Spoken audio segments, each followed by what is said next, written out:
All right, we're live. Welcome everyone to Table Talk, where we talk all things tabletop. I'm your host, The Bad Luck Gamer, with my co-host Glue Boy. Hello, I'm actually here. You're actually here, not a Nurgle counter.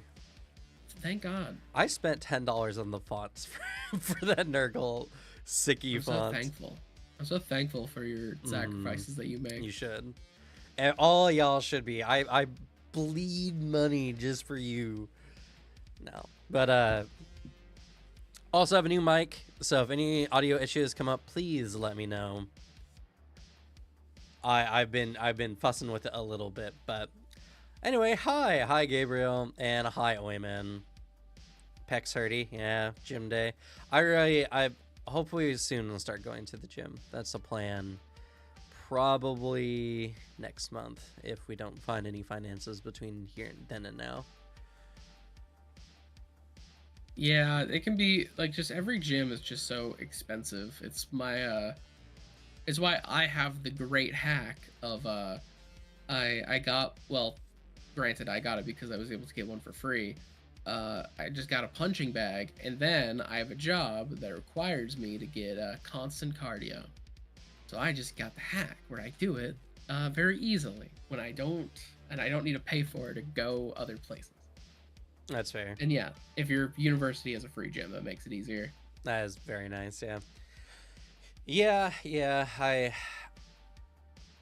don't know. There's a lot of things, but hopefully soon. I'm getting actually a pretty decent payout on this next YouTube check, so Hell yeah. I'll be pretty happy about that. But anyway, we'll be talking about what happened at PaizoCon, answering any questions that we have available. I have gone through some of the information. I don't have it all obviously memorized. No one does. I literally received today an email from Paizo of like, here are the things we talked about. And it was the briefest of overviews of everything, not mentioning anything actually revealed or anything. So I'm like, thanks, Paizo. I appreciate you, I guess. Still have to, if you want an actual major overview, you'd have to go back and rewatch everything. Exactly. At least you streamed it, so you have the VODs. True. And they're actually available also on YouTube, so you can check them out anytime. Not just my VODs, but the actual Paizo VODs as well. But yeah, so we'll get talking about that and some other slight news in the tabletop scene. But as always, we'll do some chatting while everyone is hopping in. So if you're, catching up to the stream, we get onto the subject somewhere in the 25-minute range. We are gonna go make a gym bro oracle whose pecs hurty. But anyway, Just muscle wizard. Muscle wizard. But anyway, so what's been up with you, Alex? Man, it's really fun. I made a kind of like a promise that this month would be the month that I don't overly skip uploads and stuff. And then I've been the most sick I've been skipping uploads. literally the most sick I've ever been in like a long time. It was horrific. I'm only like feeling good, decent, and like back to my normal self like last night. Like I'm finally good. Like I'm totally fine now. But holy shit, it was really bad. It hit everybody really rough, but I'm good now. I was really sad to miss a lot of uploads, but though even though I have made that decision to slow down, because like I'm gonna slow it down, make my videos a little longer and a bit more like chunky for my own sake, because God, I need like just free time, just a little bit of time. Yeah. Because like I have, my schedule's been bad when it comes to YouTube. It's just been like I work on a video, I finish it, and then I immediately do that, where it's like there's no time for anything. And I'd love to just like work on a video and not feel like every single one is rushed. Yeah. And like now basically my channel is able to propel itself forward. So it's like I don't need to worry about that. I just want to make really fun videos going forward. Which I have a really good one that I've been sitting on. I just haven't been able to record it because I, until last night, couldn't overly speak. Like project and stuff. but I'm fine now. Yeah, I mean, you're still doing really well. I wish you're like well on your way to 4K by your 2-year mark. I wish I was at 4K at my 2-year mark. Yeah, it's a tough thing to get, even though granted it's because I talked about the Custodes drama, which has been fun. Yeah. Though it's been normal for my audience. My audience has been very normal about it. It's just been like a loose handful of people that come in and are like, "Yeah, woke women," and then it's like you just didn't listen to the thing I said. Okay, Yeah. cool, nice. Because it's like that. If you listen to what I said, I feel like you'd come away with this a very normal like takeaway. And the people that did who disagree with like the whole Custodes thing did come away with like a very normal like, okay, we can just agree to disagree with a normal, I don't like how they handled this, and I can reply with, yeah, they didn't handle it very great, but that's because Games Workshop is a little lazy when it comes to their lore changes, and the fact that they don't believe in adding any lore ever. It's really weird. But yeah, that video has been propelling me because everyone keeps commenting. Yeah, yeah. Yeah. It's... Yeah, right. Gamers trademark. Women equal political. That's what some of them have actually been, and it's like I can't imagine being like that, like thinking that. Right. Yeah. Man, I have been just busy and not busy simultaneously. Because I gotta tell y'all, compiling all the information from PaizoCon to try to get my like hour-long video out, which still didn't cover absolutely everything. I left some things out. That took a lot of time and effort. Like I wrote notes, but I also went back. I looked things over. I looked up some of the AMA stuff that they had on the Discords and all kinds of things. That video took a lot of time. And then my sleeping schedule just got super royally messed up, and I haven't been able to do any other videos. Like, I literally have a Lancer video I was supposed to get out today, and I like ended up sleeping until like 1:38 p.m. So I was like, I'm not gonna record and try to get this out right before stream, so I'll just probably release it like in the evening. Lancer content is definitely not based algorithmically for me. It's just research based, so people will find it if they're looking for it.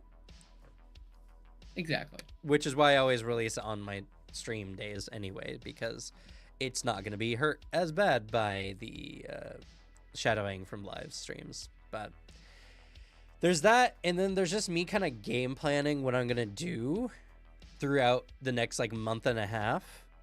Because then Player Core 2 comes out and my life is over. I will be doing nothing but recording and editing content for like a month. It's going to suck. I'm going to... It's going to be only Player Core.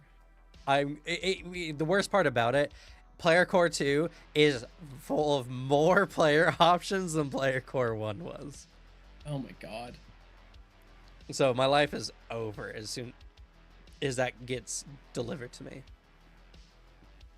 So yeah, it's just like thinking, what do I release? I still have some Hell of the Wild stuff I'm planning on covering, and some other small things. I gotta do my War Priest Cleric build, which was the build I was trying to do for my cinematic builds, and then I got hyper like perfectionist on and just never produced. Because it's like, okay, how do I do this? How do I get like achieve what I want to do? And it just never got in there. The addition of archetypes is going to be a lot. At least some of them will just be archetypes I've already done, and I'll just be like, how this archetype changed. But there's a fair amount that I just haven't done before that I'll get to do now, just fresh with remaster, which will be pretty cool. Also, like after remaster, or after Player Core 2, I get to do my Why This Class is Awesome Remastered series again. Hell yeah. Because now some of the classes just don't work exactly the same as they used to. Looking at you, champion. And That's Oracle. gonna be the big one. And then Oracle, or I'm so excited for how when you describe the Oracle stuff. Yeah. So, yeah, it's yeah, Alchemist is also one I'm actually super excited for. I think Alchemist is going to be really good now. But there's a lot. There's a lot. I'm excited for it. I really am, and this will probably help propel the channel forward cuz like we will be at 6K by the time Player Core 2 comes out. Like by my estimates we'll probably be at 6K like by the end of June at the very least. Hell yeah. I can see And that. Player Core 2, I'm gonna push super hard to try to bust into 7K as quickly as possible, which I think is very likely. Another crazy thing that keeps happening now more and more frequently, I keep getting told I'm showing up on the Reddit over and over and over again. So people are slowly learning about the channel. But it's also scary because I'm on Reddit, which means people are just going to be absolutely hypercritical and vicious about anything I do or say. Most of the time, it's been pretty good so far, but there's definitely been a lot of criticism. Some very fair, but like also, I don't know what it is with people on Reddit, but they want Pathfinder content creators to have hyper edited videos and like super high profile videos, and I'm like, do you guys not know how hard editing is and how much time it takes? Also, it's just like, what are you looking for when it comes to high editing production Yeah. value? Because like that's a very specific, or if it's very vague want. And it's like, what does that mean? Yeah. Like when you say like I want better editing, in what way? Like what in what way do you want that? Because do you just want like really fancy graphics for everything? Because if you want editing to serve a function, because like honestly, I think a lot of YouTube videos sometimes are over edited, and over edited to the point where it gets annoying.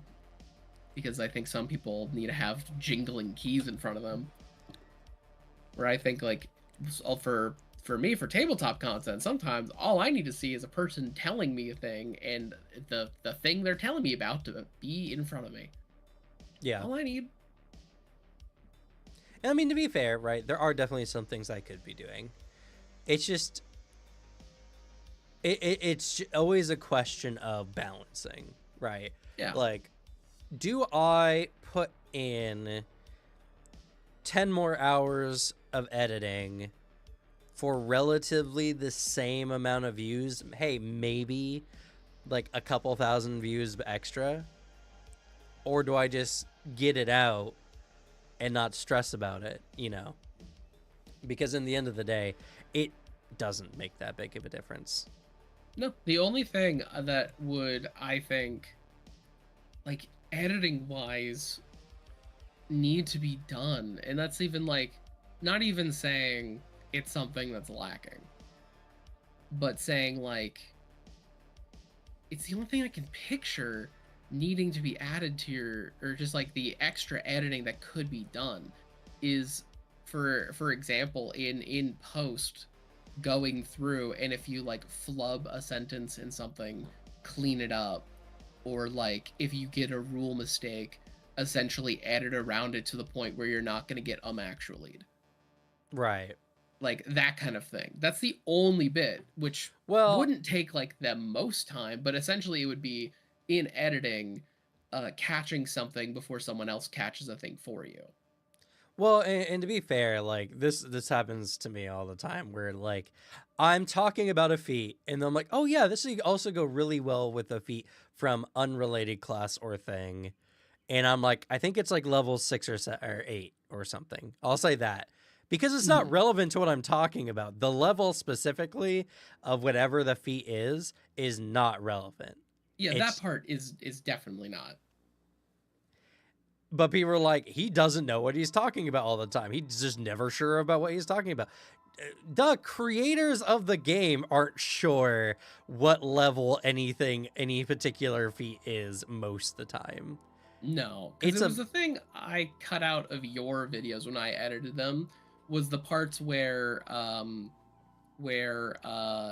because it's literally I'm stating the things that I did for your channel when I was editing a video for every once in a while, was like the every once in a while time where you would go, it's like this feat, wait a second, is that even what that feat does? And then you like think about it and you're like, no, never mind, that feat, it's this feat, like that bit, I just completely scrub it, so then and then I change it so it looks like you top decked the perfect feat name. Right. So yeah, I do that. So too, then you sound smarter, which is like that's the bit. That's also what I do for my videos. Is anytime I the editing I do for my own speaking is cutting around how I speak to make it sound like I'm simply smarter, because that's the trick. But no, that's like that's like the only extra production value in, like, that's nothing. Anything else, like any other fancy bullshit, I think it's just fucking jingling keys for toddlers to pay attention to. I think it's unnecessary and kind of cringe, to be honest. Well, the thing I could see is more like graphics talking about something specifically, or like examples that are just presented in a way that's easy to digest visually. But most of the time I just talk about feats and stuff, and then I put the feat on the screen so you can read it. So it's like, what was the point of me going through the effort of putting any more information on? Like, I'm literally giving you the feat on the page most of the time. Yeah. So, and then also, yeah, the literal, like, if you want high quality edits like Creative Burst, like that's literally right on the money. You need it's done by a team that is dedicated to sit there and create it, because if you are literally doing like a one-person team, that is you do not have the time. That's a time issue. But yeah, it's like, it's just a problem, you know. It's the when you go watch like channels from things that have like the bigger production value, it's because it's a fucking squad making them. It's like that's the thing with 5e content. Yeah, that's a good point, actually. It has to spin and shake so you can't read it. Yeah, just make the feat text from Archive of Nethys when it pops up, just make it spin around on screen so no one can read it. I don't know why my green screen is messing up over there. I cannot fix it. But yeah, I mean, I don't know. Make the feat text bounce around like the Windows like right, thing. Yeah. Just no, I have to do animated people talking about it in word bubbles. Yeah, I just yeah, it would probably work. I don't like it, but it would. I think it's unnecessary, but probably.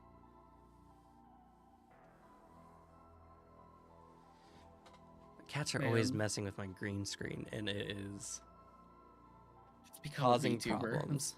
That's the other secret. Just become a VTuber. Just become a VTuber. Yeah, I'll just I'll just make an anime version of myself, but with really big tits and a really low cleavage. If you had to stream Pathfinder stuff, like you actually had to do some streaming stuff, and you have the money being offered to you, what would your VTuber be? That's a good question. I have my answer. I know this. Yeah, I'll do mine first because yours is definitely going to be way more entertaining than what I would make.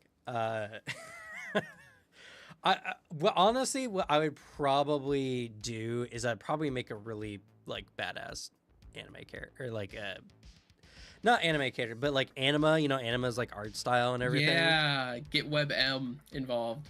Yeah, or like maybe some WebM Dagon art for something. Hell yeah, that would be really cool. So that'd be very sick. Because what I want to do is I want to make people excited to play tabletop, and I'd be like, this is my character in our games, and here's my character art, and that's gonna be like, man, I want to do something like that. I want to get character art. That's what I want to do. But what would your idea be? It's of the same like wavelength. We're thinking very similarly. I have a lot of the same goals when it comes to streaming and VTuber design. So, and also down the line when I eventually do stream a bit more, maybe I would do this. But it's a little rat. A little the rat with guy. a gun. It's not with a gun. Maybe that'd be a pose it could have.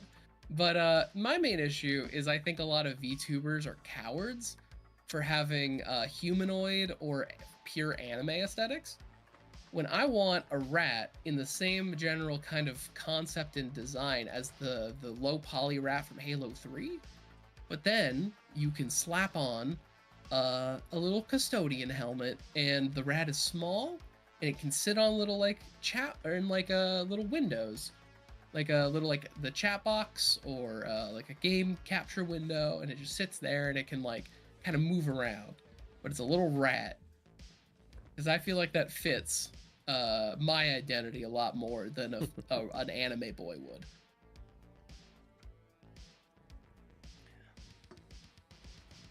The great thing about the Dagon stuff too is because he's faceless, I could do other types of like emotes for the character for certain things. Oh yeah, like with the mask. Yeah, that always helps with like faceless designs. You can always do a lot of like really cool emotive stuff because it's like freeing in a different way. Mm-hmm. Like Dagon would be a great like mascot. He would be, yeah, for sure. I love the art that Hugh and Vale got for me for him. It is great. It's so good.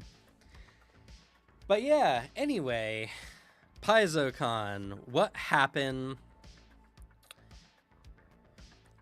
And like, what do we have to be excited for? And I know not everyone has come to check out, even though that was some of the biggest streams I've done so far, was both the live letter and the openings. Oh goodness, what's it called? I'm getting confused with other game companies and how they do their stuff. Yeah, the numbers was crazy for the like PaizoCon stuff.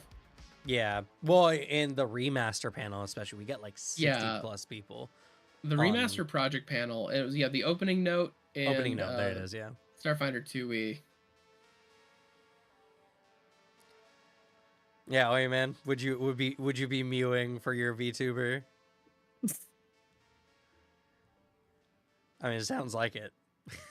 Basically, there's a dedicated mewing button. Dedicated mewing button. I do like everyone putting in their VTubers here. It's, we can all share in the fantasies that we'll ever get VTube models together. God damn it, Lamau. But yeah, so it was a real like decent. I think it was a little bit mixed of like my prediction of, honestly, I didn't anticipate anything major going to happen because Paizo staff can't keep their mouths shut about all the cool stuff they're gonna make. They have to tell everyone everything, and there's a lot of information that did get revealed that we already knew.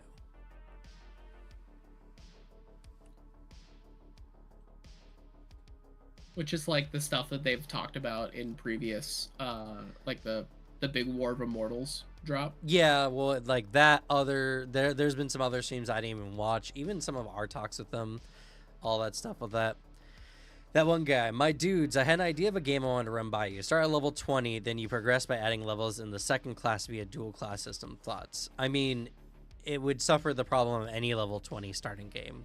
What are you doing to at level 20? Like, what is the difficulty? I don't think it can't be done. I just think that this is an idea that could work in a very specific kind of campaign that would be good in that specific style campaign, because I've played with the idea of like a level 20 game, playing with the idea of what is tabletop when leveling and getting power isn't the goal, and it's more the narrative of what you do when you're already really powerful and telling stories about that. So it could be interesting. But I Yeah. mean, as a standard style play or even like a variant, I don't think it'd be that fun most of the time, unless you have a game that's very orientated around story. It'd be an interesting examination depending on like how you do it. The other benefit or just method that could operate is probably not suited for a super long game, because it might start feeling like you guys are kind of just like stomping through everything if it goes on for like too long. Because yeah, that is the problem of like what is the kind of driving force. But if you find a really interesting answer to like what is the driving force, if not like a normal character progression, if it's the overpowered character progression, but you can always tell good stories with an overpowered character. Like it's Yeah. possible. It just takes that legwork on everybody, which is super possible. I like how Overlord does it with that story, where it's you have literally this super overpowered, like high level player character in a low level world, and his progression is not getting stronger. His progression is building up his kingdom and its forces, and it becomes like a game of politics and learning about the new world. Like recruiting monster folk that he could level up essentially, or doing the stuff like that. Like you can create game elements outside of leveling that could be interacted with that can't necessarily just be overrun by high level power, like high powered characters. That usually is the story behind a lot of overpowered stuff is you're overpowered, but you also need to learn the fact that not everything can be solved with the power. Like there are things that in the world and just in life that you have to still like work at. You can't just hand wave things. Because actually, funnily enough, I've been watching a show that also deals with that. I started watching Mob Psycho recently, and I've been absolutely loving it. And I really like the theme, specifically me having played a character that is a psychic who neglects like everything that isn't psionics. Watching a character whose journey is I should really stop neglecting everything that isn't psionics Yeah. and start bettering myself. And I'm like, oh, this is really entertaining. And I like that that's the main message. Oh, Mob of, Psycho. improvement. Yeah. Yeah, Mob Psycho. Yeah. I love the message of improvement throughout a lot of it, and also the deconstruction of other stuff like you are overpowered, sure, but like I know there's like a villain group later that gets chastised for like, Yeah. why do you think you're better than us that you could rule the world? Have you been to the world? What is making you better? Like what is actually putting you in charge? All this weeb gear? I love that part. What is that on your shoulders? Shoulder guards? What do? They guard my shoulders? Do they do anything or do they just look cool? Like, what is the point? It's like, those are excellent points. I like how it's all being done. Yeah. Yeah. So, like, it's totally possible. It's just you 100%. have to... It's not just a tabletop game at that point. You're playing a themed, like, type of game. Which 100% can be good, can be a lot of fun. If everyone is at the same understanding of that, because the only hurdle you'll have to jump is there is the element of anti-fun, where the way to keep some form of tension and like I guess struggle in a game like that is those themes of that's in every story with an overpowered like main set of characters is you can't solve everything with your overpoweredness. And you still have to work at something, which can then lead to like anti-fun of like, well, I can't use my build and I can't use my power. I can't use my powers, so what's the point of having them? Exactly. Which if you make that deal with a table and have everyone understand that those are the themes you're exploring, I think it could go really well. If people are not cool with that, you just need to make sure that there's a good solution to it. But like that could be a really fun tabletop like narrative to play through. So like I'm curious to see how that could go on. So like I guess our long answer to that is that's a cool idea if done really well. There's hurdles to be taken, but if you make all those hurdles, it'll make for a really, really good like game for everybody. But anyway, back to PaizoCon. So, lots of stuff came out. Something that I caught that not a lot of people are talking about is they're talking about mass combat rules coming up in the new Battlecry book. Oh yeah? Yeah. It was very briefly mentioned, but I caught it, which is interesting. It's something that we really don't have a ton of in Pathfinder 2nd Edition right now, which is like mass combat. We have troop rules, which can kind of take place of it if each battalion was essentially a troop of a certain size. But actual mass combat rules might be really cool. It's one of those things that in tabletop that I've always been like an interesting idea, but has never, I think, been really done really well. It's something that I'll say I've only oh shit, okay, my Discord just got weird. It's something I've only ever seen attempted, and I've never seen it attempted very well, admittedly, in tabletop horror stories. So like, oh yeah, like yeah, you know what I mean? Like, yeah, like I've heard so many tabletop horror stories that start off with like, yeah, the DM is doing home rules, and one of the home rules is mass combat, and then they explain it, and I'm like, this sounds like a fucking annoying nightmare. I have yet to hear mass combat rules done well, so I want to hear Paizo's version because I feel like it would be done pretty well. Honestly, yeah, that's true. Because like a lot of people really design it as it's like a really slow, crunchy process, but like you can do slow, crunchy and make it fun, but then there's slow, crunchy, grindy, slow, like, okay, this is our next like 3 hours is just you individually rolling dice and marking off tiny numbers. I mean, the best way I can only imagine it is just when mass combat comes into play, you're like, all right, we're playing a very different game. We're no longer playing Pathfinder 2nd Edition. This is more or less a board game of armies that we're fighting with. Because, like, to be fair, in narrative gameplay, the two concepts really don't mesh well. Because the initial concept of narrative, like, TTRPGs as we know them today was the idea of wargaming, but what if we were playing hero characters in that war, essentially? Yeah. Warfinder 2E, actually perfect. And so, obviously, the inverse can't really work really well together.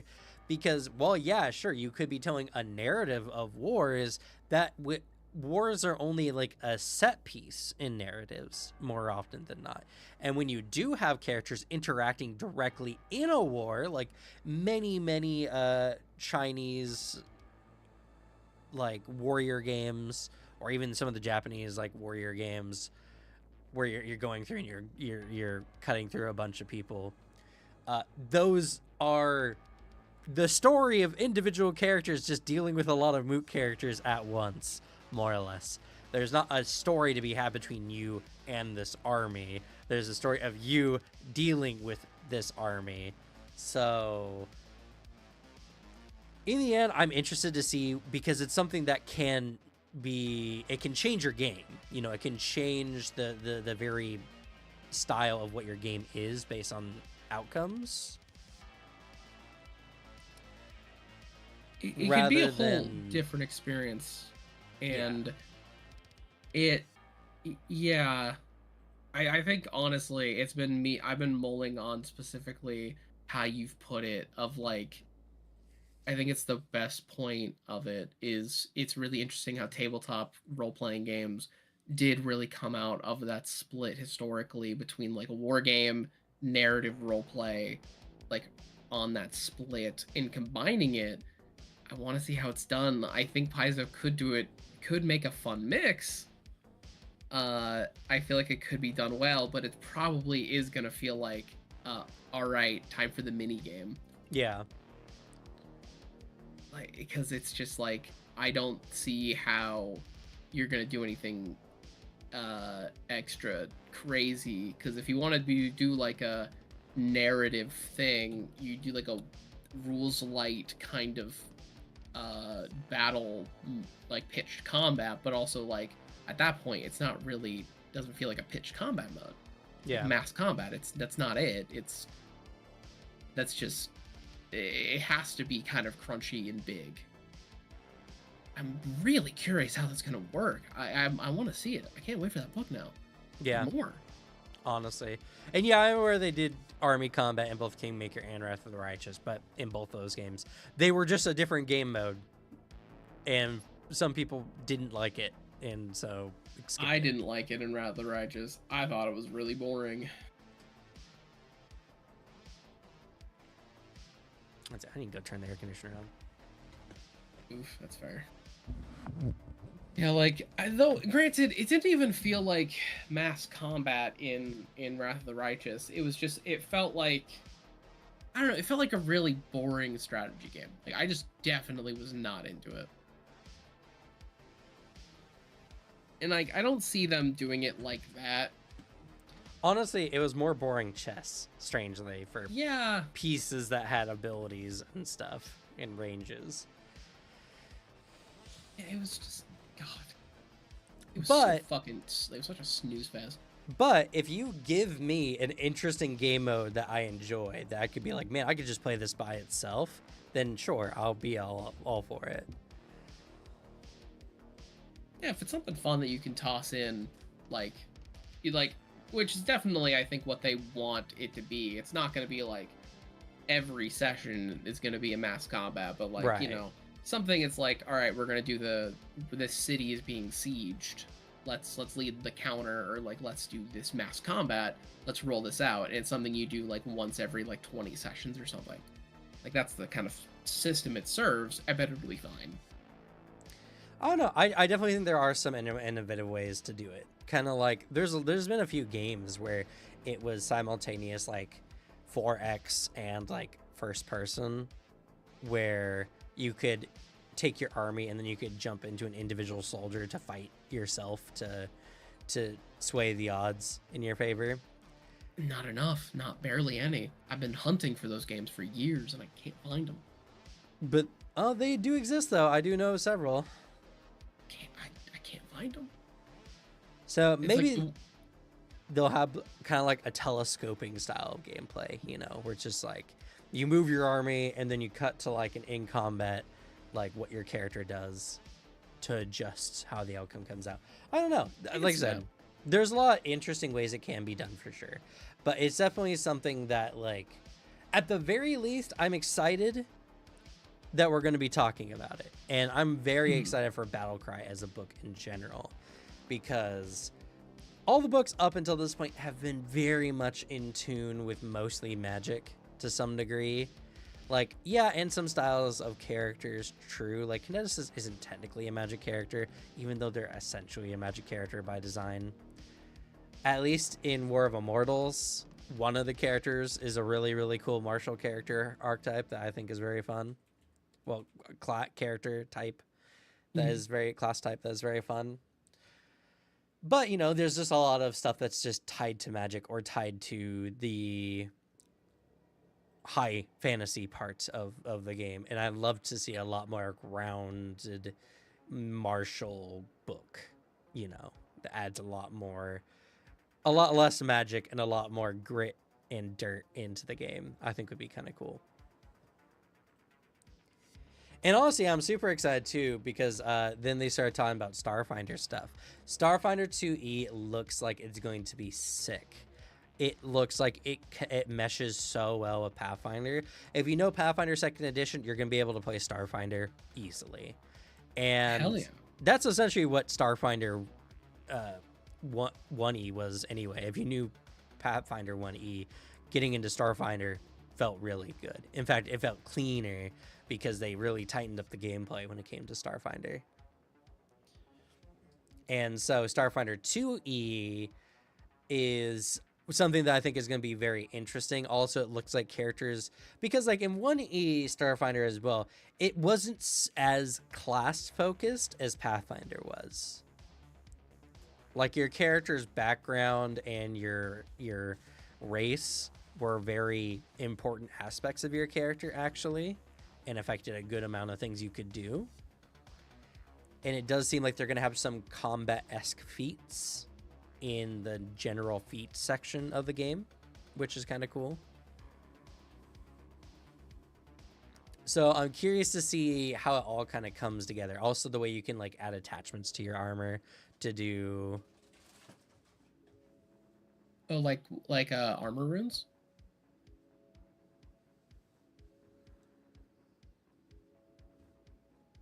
Because I haven't seen anything on the Starfinder releases at all. You could put like jump jets on your armor and stuff. Hey, okay. Hey, yo.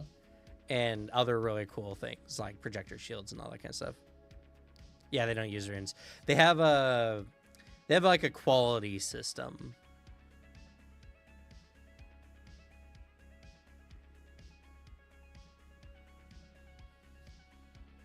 All right. I didn't imagine it was like a 1-for-1 for runes. I imagined more like there might be a system that works similarly, but like yeah, is there is there like an article that they did that sums up any of the news that they might have done? Because that's not just a video. They missed your video on this one, sadly. Not really. Damn, just the email that told you nothing, right? Just an email that gave the base overview of everything. Yeah. No. Ugh. I mean, there's some screenshots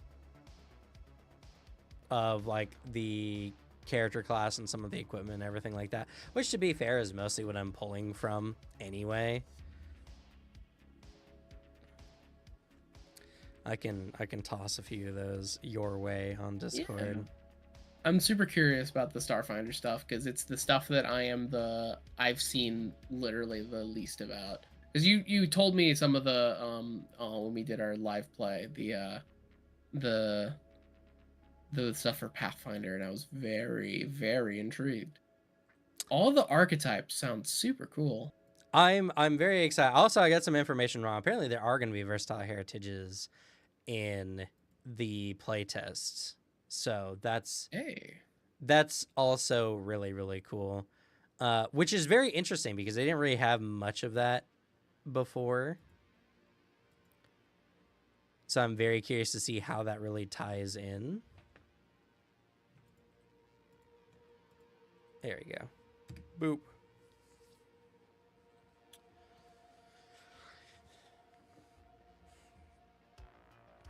And they have some the Operative's the one I know and played. Yeah, and they have some interesting adventure modules that are coming out, like Cosmic Birthday, where a big event for Starfighter 2nd Edition is so cool. A god is hatching from a planet. Okay.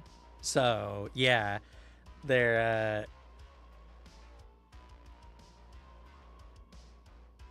Good news, apparently an answer has the ability to combine with other players. Not 100% sure on the details. Yeah, I don't know. They're doing some wacky stuff, and they're also messing around with multi-armed ancestries, which is really cool. And I definitely think, even though Pathfinder or Starfinder 2nd Edition is going to be very compatible with Pathfinder, I think we're going to see a legitimately different-ish kind of game than Pathfinder. It's not going to be a one-for-one similar system. It's not going to be just a remix of Pathfinder. It's going to be a game that takes heavily from the Pathfinder 2 chassis, but done in its own way, which is something I've literally been asking for so long. It's like, please, someone out there, look at Pathfinder 2's chassis, take it for yourself, copy it down, and make your own unique game system around it. Because I think, I genuinely think Pathfinder's 2E's core chassis is the next wave of tabletop if it catches on, you know. Because honestly, I'm tired of seeing D&D 5e hacks. I find a lot of them to be kind of boring and not super interesting. And the ones that are interesting are the ones that just change a lot of shit from 5e anyway.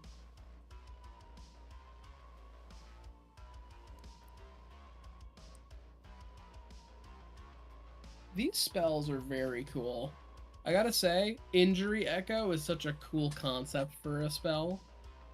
Like, manifest an injury from the future or past to harm a creature in the present. And it's like, that's a cantrip. Yeah. That's a concept for a cantrip. Yeah, man, I'm happy that I'm sad that Paizo has to be the one to do it for their own game, but I'm happy that yeah, Pathfinder 2 is getting a game that's copying its own shit. Yeah. Because like I want that too. I want this to catch on because like literally it's the experience a lot of us have. You see a game and you're like, "Oh, 5e hack. Oh." Right. It's so sad. Though I do want more innovative stuff. I'm tired of kind of D20 systems because they're so swingy. But I haven't found anything that has been quite as in-depth as Pathfinder that isn't a D20 yet. So, you know, tabletop is really still just innovating as it is. Yeah, I mean, Kegun, for sure. As much as we shit talk 5e, it's not that I hate Dungeons and Dragons itself. No. And I want people to enjoy playing D&D. And in fact, D&D 5e, when it first was coming out, was kind of like a godsend to me because, man, I was just tired of doing so much work to make Anima function as like a good game. And I'm like, here's a game I don't have to work nearly as hard in. And the game's overall design principles are very easy to pick up. Granted, there's many potholes in that road, but at the very least, you can get running with it easy. Yeah, like there's a lot of issues at hand, and I do think a lot of the issues can be found on the corporate end of it. Like, if you trace a lot of the problems, you can find where a lot of them come in. Besides the fact that then there's the other problem of like the core product had issues, and then the core product will never be patched now because they can't change 5e. That's the thing that makes money. Yeah. So like they can never. I don't think we're realistically gonna see a 6e for a long time. Like for a long time until like this stops making money.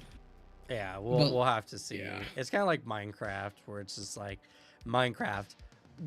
Nothing pulls in as much money as Minecraft is, and it takes forever for any actual like innovative gameplay stuff to come out. And then yeah, because why would you have to do anything? Right. Money printer.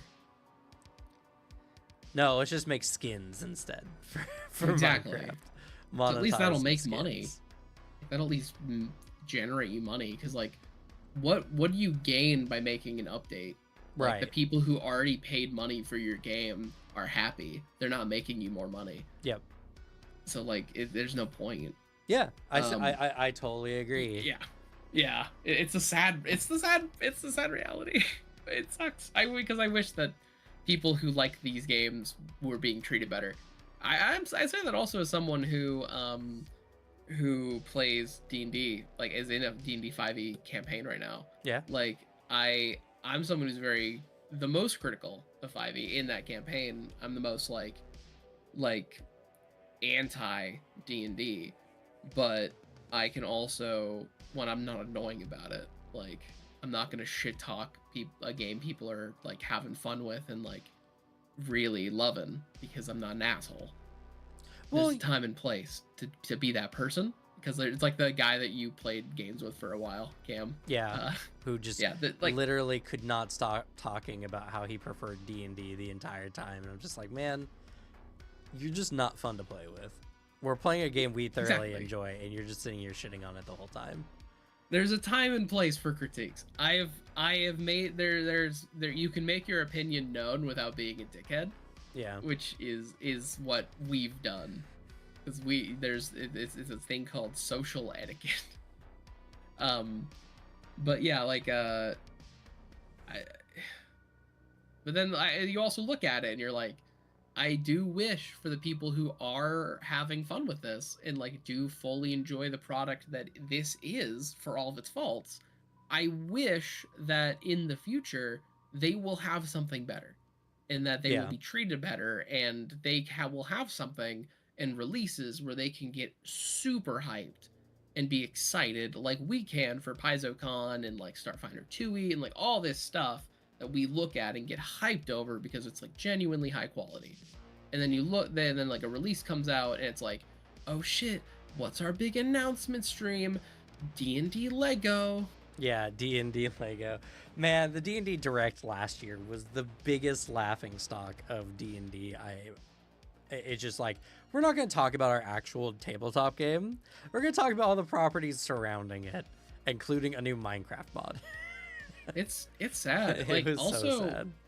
it's even more sad because like I've been getting really into Magic the Gathering in the past week. Like I've been fucking feverish, obsessed. Yes, you have. I have I've never seen you in the Discord more than during Magic so far. It's also because the other reason, it's because I've changed my upload schedule. The time I've been in the Discord is the time I'd normally be editing or writing. So this is the other reason I changed it, is so I can actually fucking hang out with you guys because I'm lonely. I want to hang out with you guys. So like, I've been playing it a lot and I'm having a great time because it's like I'm playing this game that I think is genuinely really well designed, and I look at the company behind it and I'm like, I'm also watching a couple videos because I find some really fun ones and I'm like, these are some scummy ass business dealings. Like some of the Magic stuff is so weird. Like some of the corporate decisions they made where they're like, what if we sold these packs for our massive anniversary, $999 for packs of 10 cards that are fake versions of old cards that are illegal to use in any official play. Like, that's a bad idea. Yeah, I don't like, it's ridiculous. It's goofy that like the corporate decisions that they make, and then you look at the stuff where they come in with like some of the latest pack stuff with the Outlaws of Thunder Junction, where you're like, this is genuinely really well designed. The thing I'm really enjoying is the 40k Fallout and Lord of the Rings stuff, where it's so like true to these original universes, where it's some of the best like representations of these like crossovers, and with amazing unique art. It's like, oh my god, this is so, the designers did so good.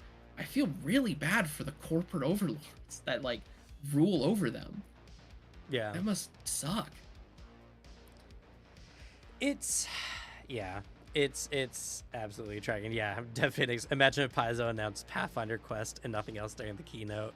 Yeah, just like, literally. There's a dark timeline where every big Pathfinder thing is just Jason Bullman pushing out his next game when all we want is desperately is new Pathfinder information. It's the dark path where I think it would happen if Pathfinder ever became like mega corporate, because I think it's just the dark path that happens when you become a publicly traded company that is making way too much money, and then you get bought out by investors who now like have zero connection. Paizo is the way it is because it's ran by people who know their business, make enough money to operate the business on a profit, but also all play Pathfinder and love the tabletop community and the industry. And the people who run Hasbro don't give a shit, aren't connected in any way. They don't. I highly doubt they even play D&D or know what D&D is. Right. So like they don't care. They're finding ways to monetize a thing that is inherently hard to monetize, and is very community driven. So like that's what the big issue is. It's a capitalism issue, and how do you monetize? It's a monetization problem. Paizo in Pathfinder would go down the exact same path if it was as big as D&D. Yeah, it was the big argument you made and I made, that we kind of need a D&D because you need a company to be that. You need the monolith, so we have the other ones that aren't. Yeah, indie is only so good out of necessity. Indie is not good because, there's any like demand for actual good games. Indie is good because literally no one is making good games in the AAA scene except for, I guess, more and more recently we've been doing so. We've actually We got a good few. seen the waves of AAA, and it's being felt. Like AAA is itself feeling the pressure more and more from indie as time goes on, and it's caused them to actually they fire the people that make the good games. Well, there's that too. Yeah, which is the other problem. I mean, but like we've seen big companies be like, okay, shit, we actually need to make a good game this year. I did see the news about the Monster Hunter Wilds. I was trying to tell you, and you weren't responding to me in the Discord. I'm sorry, I was probably either busy and or not paying attention. Exactly. I was telling you that they announced something really major and confirmed something really major for the trailer. Yeah, it's a massive news. They confirmed finally that you get to hunt monsters in the game. Yeah, it's crazy. There was a new monster revealed, and there was some gameplay. I gotta go check it out for sure. There was a lot of gameplay. There was a lot of it. It looked cool. There was some dude stabbed a monster and then ran to the back of it like with a big sword. It was pretty cool. Yeah, I heard it was great sword. It was pretty cool. That does sound really cool. So I wonder if we're getting hunter arts. That'd be really cool. I wouldn't know what that looks like, so I can answer that. I am a Monster Hunter fan. I've been playing since Try, so I've tried 3 times to get into Monster Hunter, and I can't. But I'm happy for Monster Hunter fans because they constantly eat good. So I'm always happy when you guys get a good game. True. But yeah, that's the thing, right? When it comes to like these big, it's like we see D&D fail so that we can see Pathfinder rise, right? Because honestly, legitimately, even people who love D&D do not think that Wizards of the Coast is working in their best interest. No, it's a lot of people who are very. I at least like that a lot of D&D fans are very open and able to admit that like their company is shit, because it not even for like some superiority thing. I just like that the large community opinion isn't trying to delude themselves or like just kind of cope into some delusion of like, we're being treated good, this is great, this is how it should be. It's like, no, this isn't how you should be. You should be treated better. You should get more stuff. Yeah, I mean, yeah, of course there are also delusionals in there, but like I see more of people who are very openly like, yeah, Wizards of the Coast and Hasbro suck. But literally everyone I've ever spoken to who likes D&D is just like, yeah, no, like, I like the game. I'm excited when new books come out. They'll defend some of the new books, but they're like, I don't trust Wizards. I wouldn't give them an inch. I think there's a lot of very passionate designers, and they're not on the higher up like track. Because ever since we saw the panel, where what was it, Crawford? Jeremy Crawford, probably. Yeah, where he was talking about how he had his really weird design philosophy of like, get rid of classes, infinite subclasses, where I was like, what the fuck are you talking about? Yeah. Like, that was the part where I was like, okay. I lost faith in Jeremy Crawford and the other guy a while ago now. Yeah, the Hasbro Pinkertons is a classic. I'll never forget that moment when Tree Ant Monk said Paizo must be a bad company because their employees made a union. And you know what happened? Paizo, the company, was like, shit, all right, you're right. We'll support you. And completely 100% supported the union. As you should. Unions are a good thing. Which, yeah, by the way, the thing that's really funny, because it's the thing I also found out about the whole, like, business history of Magic. The funniest part about the Pinkerton debacle, they literally sent the Pinkertons after this YouTuber for a failed product launch. The product launch was an abject, utter failure. It was like Yeah. these packs that sold like dog shit because they're like, what if we sold these tiny little packs? They have 5 cards each, and each pack has a really high likelihood to have 3 repeats in each one of them. But don't worry, the repeat cards, they say rare on them, but you got 3 in a row in the same pack. So it's kind of, that makes it better, right? And like it sold like dog shit. It sold so bad. They were trying to do this whole like new style of pack, and they haven't done it since. Yeah. And that's the one that they sent the Pinkertons after. That was the dog in that race that they were really going after. It's yeah. And it's funny because mentioning the Tram Monk and everything, like it's really sad how niche the tabletop community is, even in the D&D spectrum, really.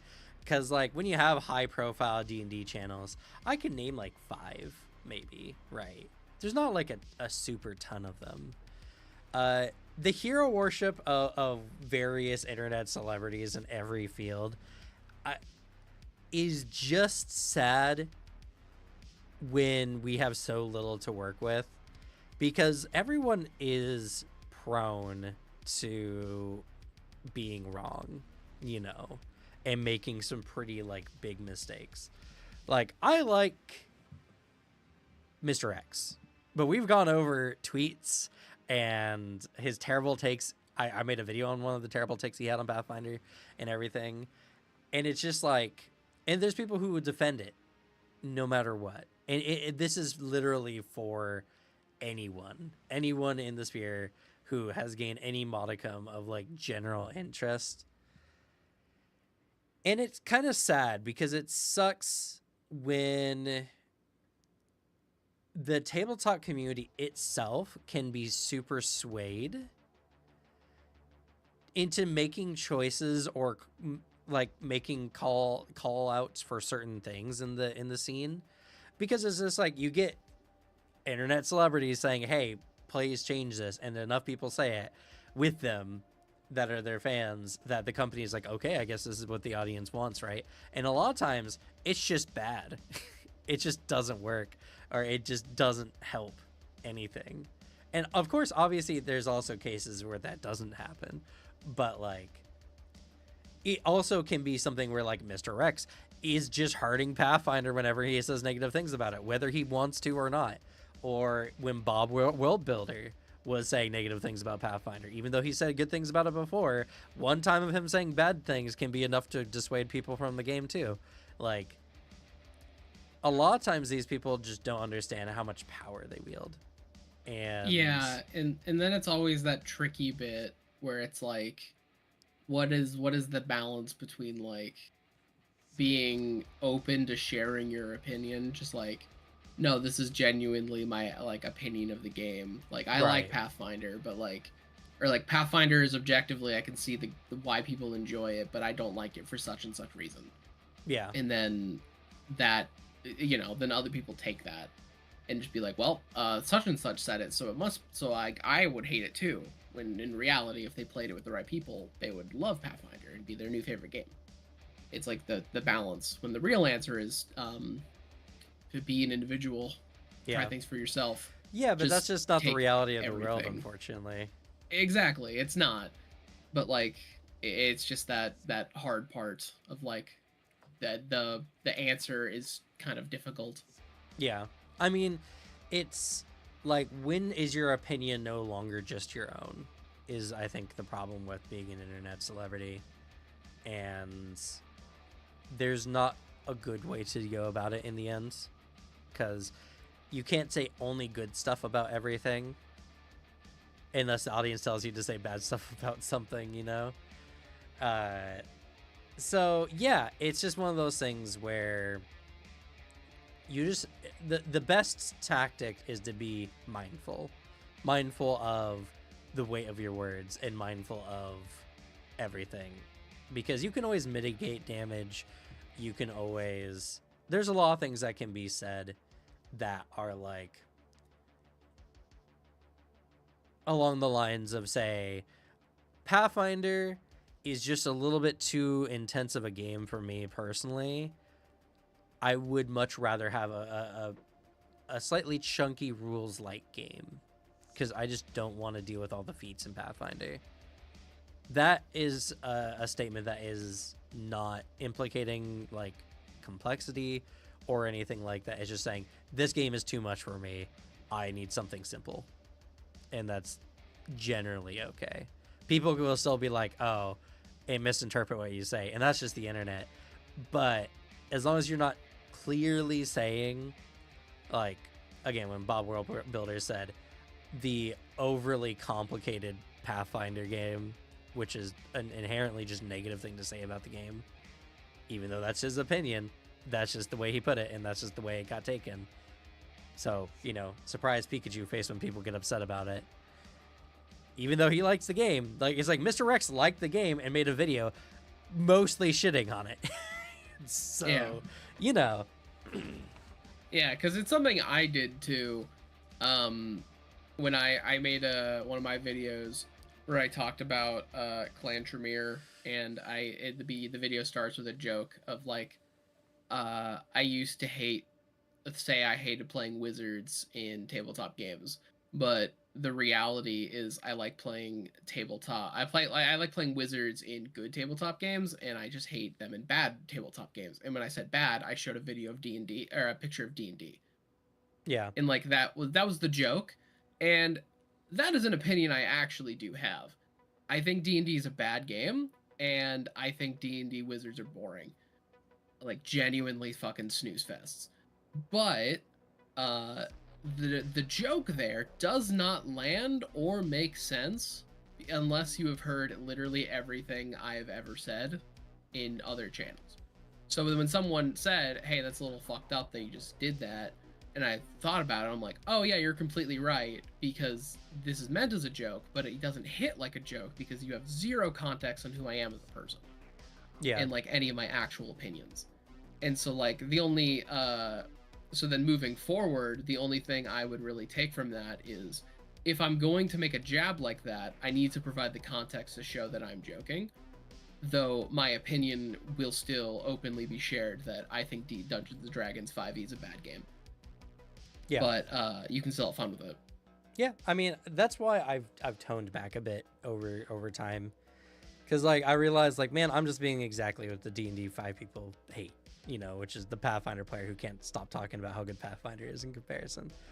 Yeah. So I'm just like, okay, most of the time now when I talk about D&D, I'm like, for people who like it, go ahead. I just don't like it personally. Yeah, I'll always clarify when it comes up of, like, I am in a game, you can have fun with it, I have fun with it. I can just look at a game and be like, I don't like this game, but I can have fun with the people around me and have fun with something regardless, which I think is the beauty of tabletop. But also it's then the bit that also saddens me when it comes to internet stuff and like followings. I always get sad when I see the growth of a content creator, and then I see the growth that turns into they suddenly can't speak, almost, where they just can't, like, they can't talk any good shit anymore. They make like a random joke, like maybe they make like a random like funny jab at like another YouTuber maybe of a similar size, and then suddenly everyone goes fucking hog wild, and it's like, this used to be just okay and no one would care, and now suddenly it's newsworthy. And it's like, damn, that always sucks. The whole thing of like the audience now gets involved and people will take your opinions and run wild, so now you have to like stay silent, kind of talk like a politician. Makes me sad. Yeah, I just want people to talk good shit and share their opinions. Yeah, but you just can't trust the general audience. You can't trust the sheeple in a way. And it's sad because it's kind of like why we have warning labels on obviously terrible things to do. You know, it's just like, don't stick your tongue in the light socket now. It's just like, duh. But someone, if not told, might do it. And it becomes worse on the internet because you have all these people, you know, who are like kids watch it, or there's just a lot of people who just don't care enough and will just echo someone's opinion and make it worse and amplify it, you know, because it's one thing when a celebrity says something, but it's another thing when everywhere you look, people are saying the same exact trash that the celebrity said because they don't care and they're just echoing because that's fun or cool or whatever. And then you feel like, oh man, this must actually be the case. So many people believe this thing, you know? So yeah, it's hard. And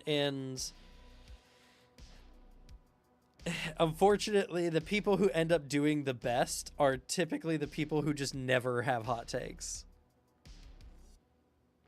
Yeah. It's just the bit where I'll write out, depending on however my YouTube career goes, I'll write out just giving, like, just talking as I do until it bites me in the ass one day, and then I have to pull back. Yeah.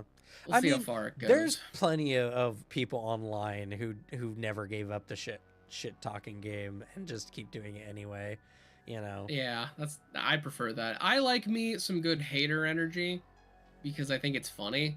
As long as it's not like, you know, actual hateful like shit, not like bigotry or like you are just actually being an asshole. Like being a hater against D&D, for instance, rather than being a hater against things that don't matter. Right. Because like as a person who doesn't tie my self-worth and personality to product, I don't care if a thing I liked gets trashed by another person. I look at that and I'm just like, yeah, fair enough.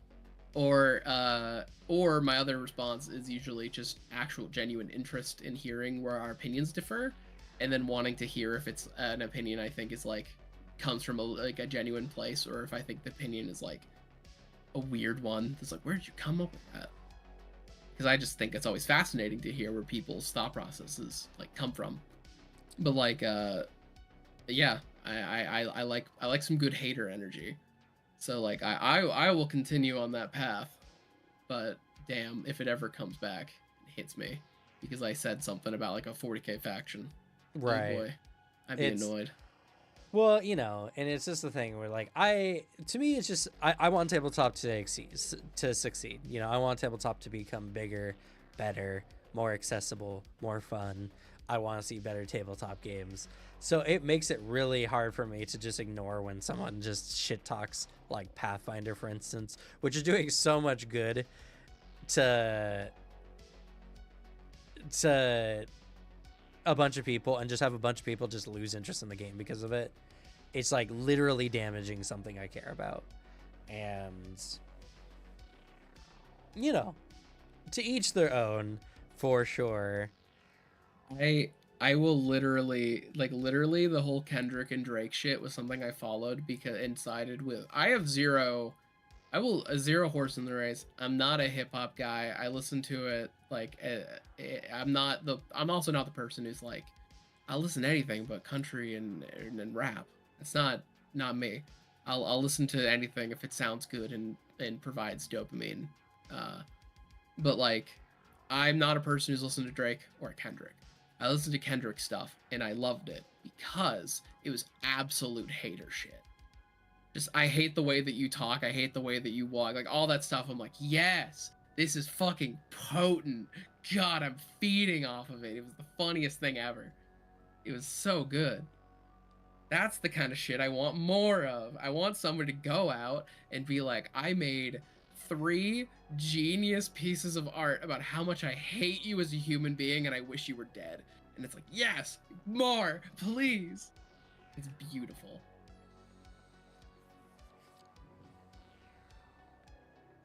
Nah, keep him over there. No, keep him. We don't need him here. We don't need him. Okay. Though, before we get too sidetracked, because we've already went on like a 30-minute tangent. Yeah. PaizoCon. A lot of cool things. The thing I think I'm most interested in, honestly, was remaster, the remaster project, the Player Core 2 stuff, because that is the most impactful. I think the Starfinder stuff is really cool, but in the end, we're only getting a playtest coming up soon, which I will be covering and I will be taking a look at, and and everything like that. But, you know, it's just kind of like there's just a lot of people who ignore things because it is playtest. But I think it's a good idea to at least like page through and like read through. I think there's a lot of worth in just reading through a playtest to see what you have coming up and get an idea of it. I think there's a lot of fun in it. Also, it's like a little demo. You get to see some of the stuff that's coming up early. Yeah. There's fun in the discussion of like you get to see where their heads are at and like if anything is gonna really alter or change. I'm curious if a lot of stuff is going to be a lot more tight than the like where we've seen a lot of the Pathfinder playtest stuff. Mainly because this is like a playtest of an entire system, but as someone who wasn't around for the Pathfinder 2e playtest, I wouldn't know. Honestly, I wasn't even around for it either. So Yeah, like you got in like I don't know when you. I got in right when Pathfinder was released. Or like a little bit so after. I don't know if it's gonna be like basically when it drops they're like, oh yeah, we missed a couple of things, thanks for pointing out like these things were we overlooked this stuff, or if it's gonna be like we're throwing a lot of stuff at the wall and really testing abilities and feats and stuff like they kind of did with Kinetisos.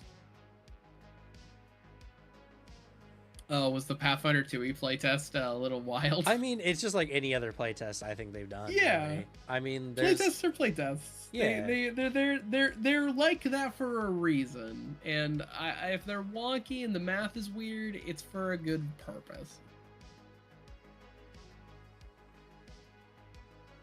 Alright, just watched the Monster Hunter Wilds video. I'm hyped. Very good. Hyped. I'm glad that it's confirmed you can hunt monsters. Yeah. There's some really cool stuff in there. That was very fun.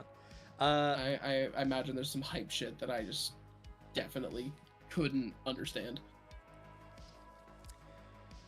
That's fine. But yeah, so, you know, the Starfinder stuff is going to be interesting to talk about. It's going to be interesting to look at the different things. I'm not going to be doing like why Envoy is awesome in the playtest. That'll be a actual like 2e release, but I at the very least I kind of want to be some of the source, because to be fair, the algorithm is just not great. I don't know any other Starfinder content creators, to be honest. Never heard of them. I think I've seen a few names flash by here and there. And I think that it would be good for this channel, especially to like have that different dynamic of Starfinder, to have something else to talk about, because this is probably the most jam-packed year for Paizo, and it hopefully will be the last one they'll have that's this crazy. The only reason why this year is so chock full of content is because of the remaster, you know. And so, that being the case, after this year is done, after we're pretty much done with Divine Mysteries in November, next year we'll have one big book release, you know, maybe like a world guide, maybe a character guide for another region, you know, something like that, or some other things. But it will slow down a little bit, and that'll give me a chance to get ready for Starfinder and then have Starfinder content kind of in tandem on the channel, plus Lancer content and whatever other game we're looking into at a given time, you know. It'll give me a very full schedule of true, mostly Paizo content, but in all honesty, I really can't cover content on other tabletop games that much, because it takes so much time to like play, learn, and digest content for other games, that the way we currently are doing things, where we have, you know, 10 sessions of a new game that we're trying out, is the best way so that I can deliver the best information as of right now anyway. Maybe in the future, when I can get editors and people who can do stuff for me for the sake of the channel, it'll be a little bit better. But for now, like, I'm unfortunately restricted by the very nature of what tabletop is. There's a reason why a lot of variety tabletop channels, when they cover other tabletop games, it's primarily like first impressions. Like, Yeah. I read the book. Now let me tell you what I read. Like that, it's if you want an actual review of like playing it, that's a different story. That's so hard. Yeah. But like, yeah, the content that's being delivered from what you're trying to do is just harder. Yeah. And requires a team. Yeah. I also want to make MV content. I really want to make really good tabletop stuff. The first, I think, real big step in that direction is what we're going to be doing with Plague Watch, because we're getting custom character arts and probably a custom like live scene for it. I'm using the YouTube money I've been getting from essentially the work I've been doing to pay for like art and stuff. So we're gonna have an actual like, here's a big themed campaign in Pathfinder, good character art, and you know, because I'm buying a lot of character art from my players, hopefully that'll be some good motivation to run a really good game, a really good, you know, game that we can have fun with at the same time, and people can take the game itself seriously, not necessarily be serious, but take the fact that we're doing the game seriously at the very least. Yeah, there's a difference between like taking a game seriously and being overly serious, because you can be goofy, be fun, have fun, tell jokes, and then tell a serious game. Because like even for our most serious games that we've played back in the day, pre-stream stuff, and even during our anima stream games, which are very, very punchy and emotional, Yeah, we still had plenty of great goofy moments. we still have the story of Ass Blaster, Exactly. which unfortunately Like, is not recorded live. which yeah, sadly, because we recorded right after we realized this should be. Yeah. But like, that's just the thing of like you can tell a very serious story with comedy, because you kind of should, honestly. Well, you know, and I'm it's of like that opinion, but it's like the bit of it's the taking a story seriously is the bit of investing time and effort into it. That's the requirements of a telling a story seriously. well, you know, and like if anyone's ever watched like Legends of Evantris or everything like that, those people, or a better one, I guess, should be like I like the Evantris clips. I keep They're seeing really them on good. TikTok, and their clips are. I probably wouldn't watch their stuff more than clips, because like it looks really long and very like streamed live play, but like their clips are so funny. Like they have great banter. yeah, or Dimension 20, you know, those people are intentionally also just trying to be funny and entertaining, you know. Like it's not just I'm playing a silly character or whatever. They're like, okay, let me try to be funny in this scene, you know. Let me do something. Let's do a thing. I love how Legends of Evantris does a lot of this stuff, and if we could have games where we're laughing, like cackling the entire time, that's good content in my eyes too. You know, it doesn't have to be narratively weighty or like super in depth. I just want us to have a good time and trying to have a good time, you know, taking the game seriously, playing our characters in a way that is emphasizing the fun and impact. Yeah, I plan full swing into this campaign, so like, and I've told everyone that already. I told them to swing back at me whole hog. So yeah, and things have been getting better. Honestly, I think it's just like, especially with Riptide, we have a lot of like half-baked character concepts, and it was people's like early run into playing a very like role play game. Yeah, very some of the characters very build first, character second,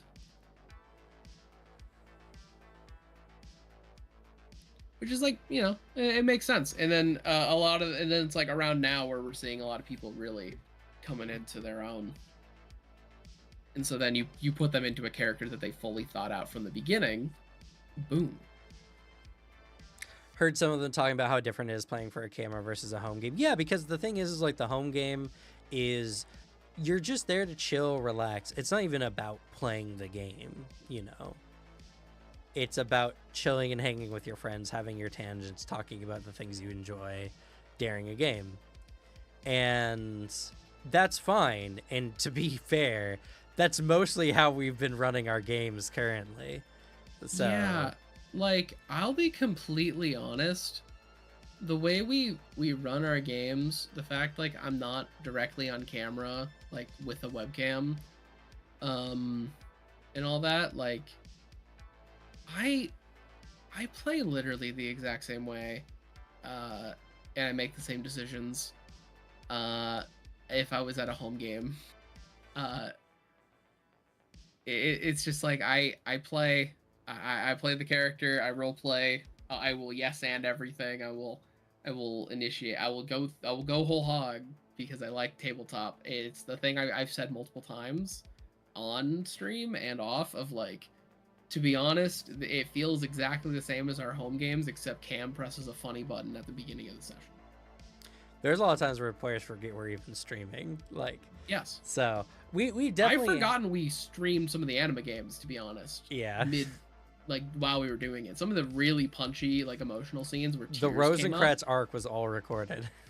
Yeah, I forgot that. I forgot some of the scenes in the fucking lab, the Black Sun lab were recorded while we were doing it. I forgot. I completely spaced while I was talking to Vale for a lot of those moments. You know.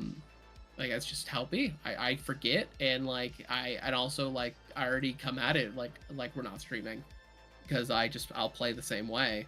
I'm not super uncomfortable with the concept. Right now I'm way less uncomfortable with it if like I'm not directly on camera, because I'm not focused about like just being perceived, like visually perceived through a webcam. So like I have less to worry about. I can full lean back, be comfortable, be visually unappealing, and then roleplay. Which is kind of one of the reasons why I'm taking the route of the Fugi player art stuff for the campaign, so that at the very least there's not that pressure. But but when it's a live play, when it's something where like one of my goals is not only to represent like how we run games, but to like make tabletop look fun, then taking it a little bit more seriously, I think, is the better way than just leaving it completely as just a recording of our home game, essentially. So, it's not about being fake. It's just about how serious you're taking it at the moment. Like, everyone will still play the way they still want to play, but when there's more motivation to actually like act and to try to participate, I feel like it'll just make the game inherently better overall, And to be fair, like Critical Role, like they just blend the two really well because they're just dynamic people more actually. And sure, there's some things they don't do that they obviously would have done in their home games, like probably curse more or make dirty jokes or something along those lines. Yeah, but they would also they do enjoy having such serious character moments too. Exactly. There's the bits where it's just there's the parts where you are still yourself, but then there's the knowledge where you're like, I am on camera, so I'm not gonna like do something gross on camera, or I'm not gonna like get up constantly and walk around because like I'm not at home, so I can't just walk over to the kitchen and grab something, or I'm not just gonna loudly chew something, like loud enough that like not loud enough that it's gonna be loud and interrupt like a person talking, but it's loud enough that like a mic would pick it up. Right. There's like that level where because you're on camera, you have to make slightly different decisions, but you're still doing the same things. There's dirty jokes, and then there's TOS jokes that you make in the privacy of your own home that you are very happy that there's not a camera or audio thing recording it, because you're like, it's just the things you can make because everyone in that room knows that you would never actually mean that. Right. And Say also, you can just things. get away with swearing a lot more because you should limit it to a better amount when you're trying to make something with advertisers. Right.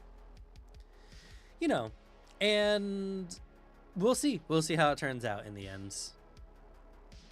Regardless of anything, I'm still not paying anyone to play, so you know, only so much can be expected. But I, at the very least, am trying to put out some more envy style content. You know, I want people to look at how we play and be like, man, I wish that was our game. You know, I wish it was in a game like that. And I want to do other things like that. I'd also like to integrate board games at some point into the future into the channel as well, and do a lot more stuff. But I need cameras, I need microphones, and a lot of stuff that is just not currently available, but one day will be. Once you put the money down. And then also, it's just like I've been looking at it because it's watching this channel.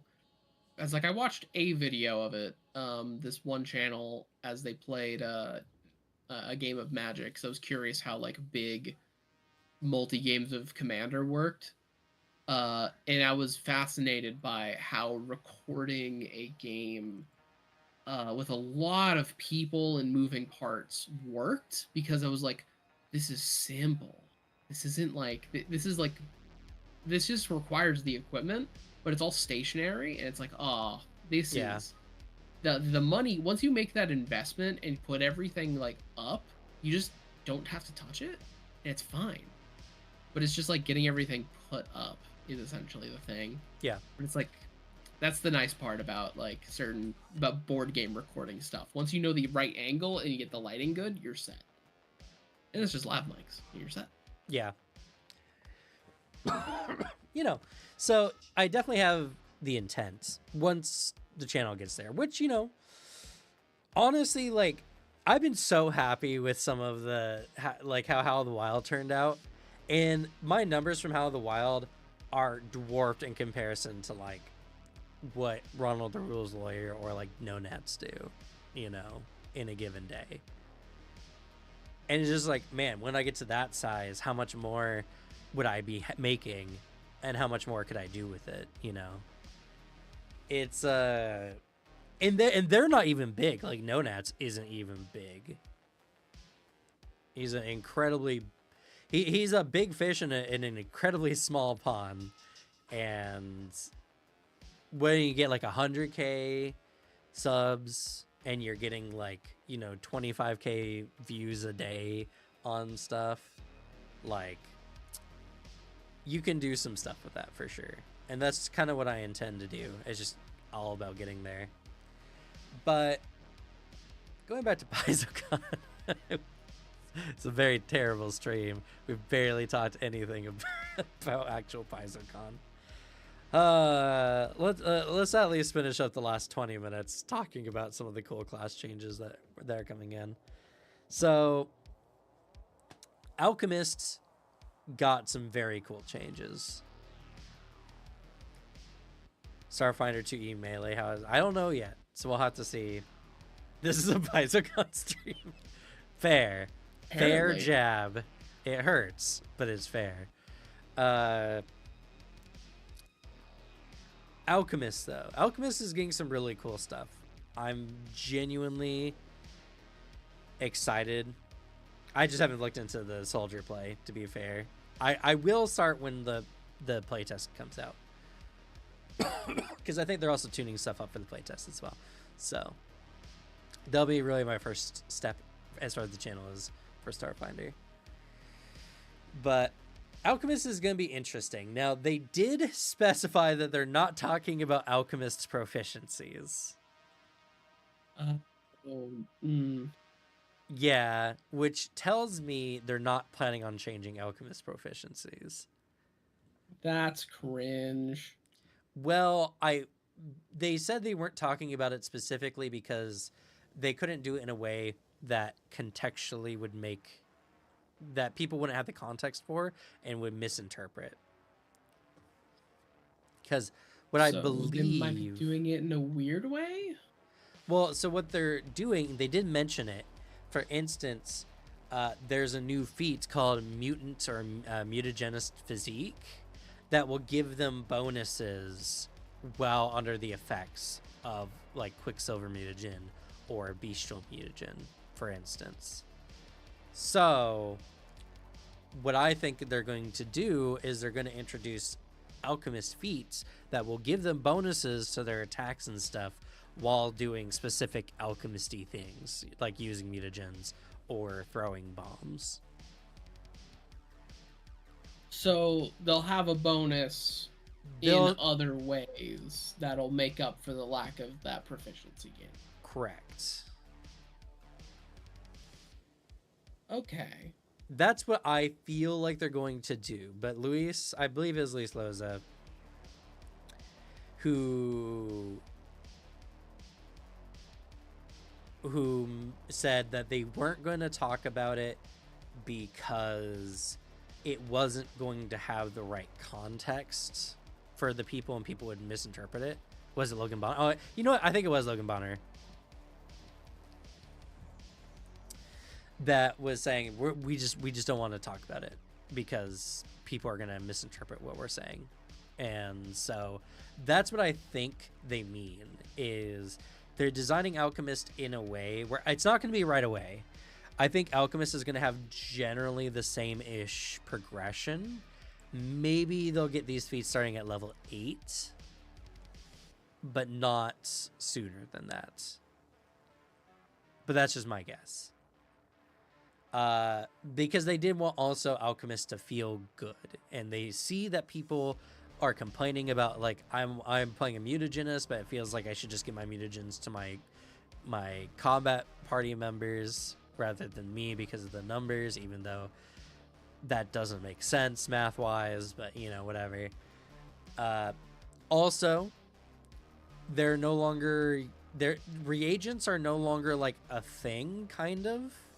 So you still get daily preparation alchemical things you can make, but now they gain a new feature called versatile vials, which the vials can just be thrown as bombs, like as they are, but they can also be turned into alchemical items with a new version of quick alchemy, and these vials can also be recovered during like 10-minute breaks, essentially. So they get a new focus point style for alchemist stuff.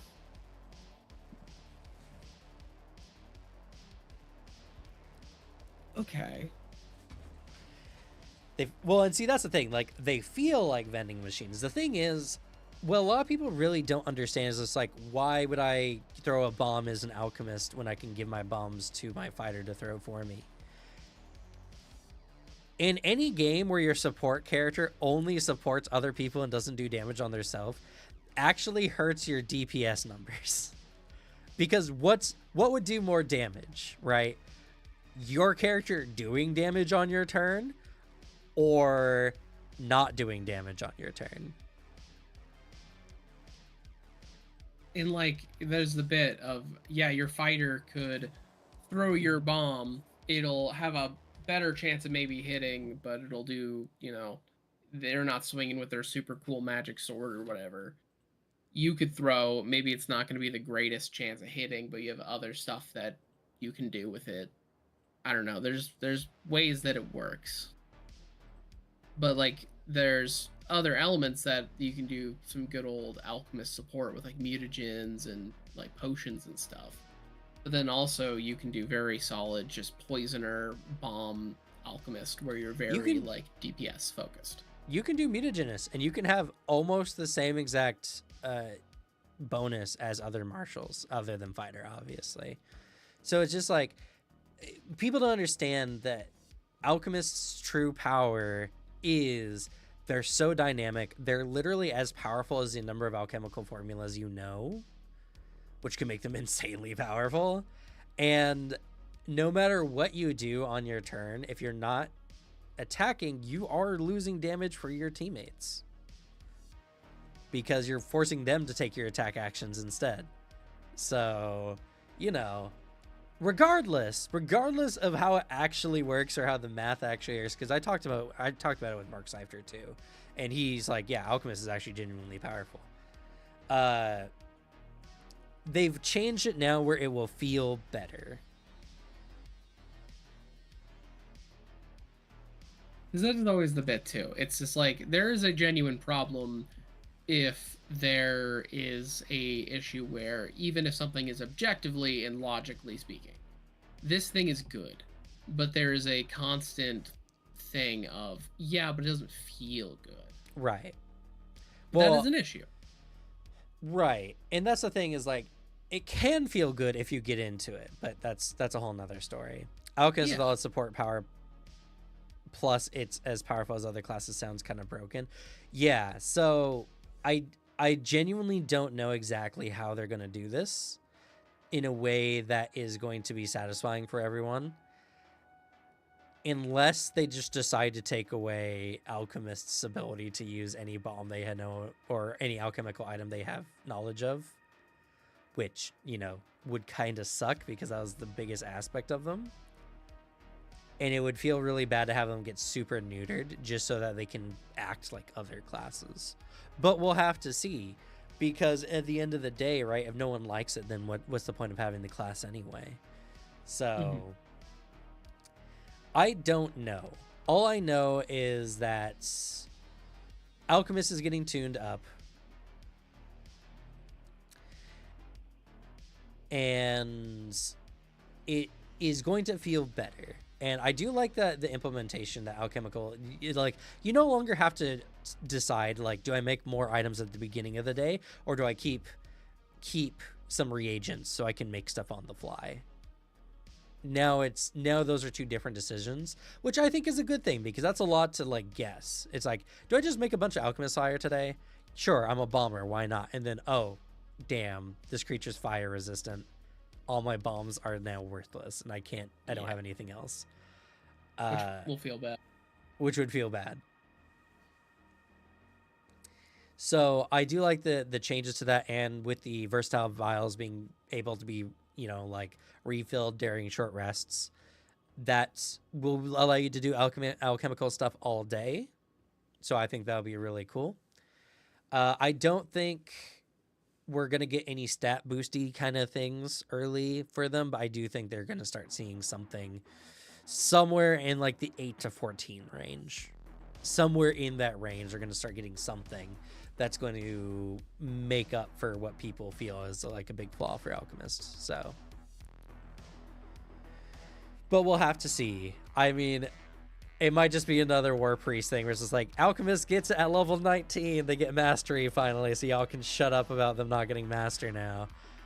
And then the people will just be like, finally, they fixed Alchemist, and then right. all the theoretical like players are like, Alchemist is fixed, and you look at it, you're like, I've never played a game that goes to 19, you haven't either. This is a nothing fix. Right. God. Like, I've never played higher than 15, and that's only because I'm in a game where we just got to 15. Yeah. You know, so, I mean, it is what it is. Alchemist is intentionally designed to be a high skill ceiling class, but people didn't like it, so I don't know. It's like, it's just the problem of there's a lot going on, a lot of moving parts, and like there's that bit of like unlike, it's like a wizard, but you're required instead to learn all the spells that you can cast, like you would any spellcaster. You have to learn all the items, or at least all the item stuff for whatever type of alchemist you are. Yeah. There's just so many. There's a lot more.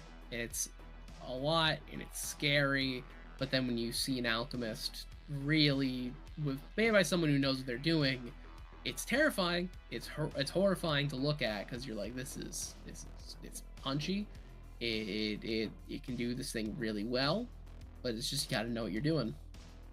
Which I think it's the design problem of like, you have something that's objectively good, but there is a problem when it doesn't feel like it's good, and then there's just a way of making something feel better, even if it's not logically like better. There's a way of doing that. I mean, yeah, for sure. And that's kind of why I like some of the changes they've done. And I think they will be good. And a lot of a lot of what I'm saying is mostly just like just being annoyed at people for their terrible white room math ideas. Oh, 100%. I'll be the first one to admit, as someone who doesn't like Alchemist, it's because I don't understand how Alchemist works. But I'm also the first person to admit Alchemist is terrifying and a great class. What the fuck is everyone talking about? Yeah. So, you know. Alchemist plus prep time is just Batman. Yeah. They're just that boss is dead. Yeah, Alchemist is insanely powerful. But, you know, people don't like it, so whatever. Anyway, Champion's getting some interesting changes. Now, their causes are... You don't need Sanctification to be a champion, which is good. So you don't have to follow a god that is either holy or unholy, but you can choose to just be neither. Though there are going to be certain causes that are going to be specifically holy or unholy based. Iniquity cause sounds bonkers. What's iniquity cause? I didn't hear about that one. I heard a grandeur and I heard a justice cause.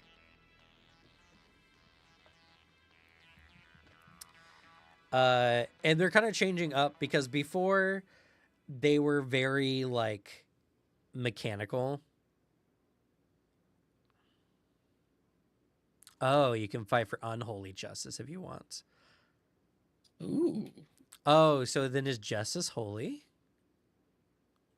Well, yeah, there's good justice and then there's bad justice. Because you can still be legal, but evil legal. So like you gotta have that. Well, because they were without talking the about morality.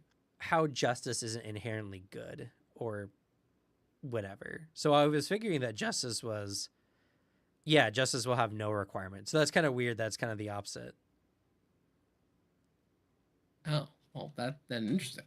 Yeah. So then there's justice, but then there's unholy just. I guess it's like just there's. It's probably just full evil. I would have to read it because there's probably a reason why they're separate, but we'd have to read it. They're also not getting a divine ally anymore. So they're now getting what was it? Blessings of the something. I have the notes here. Ba ba ba ba. Da, da, da, da, da, da, da.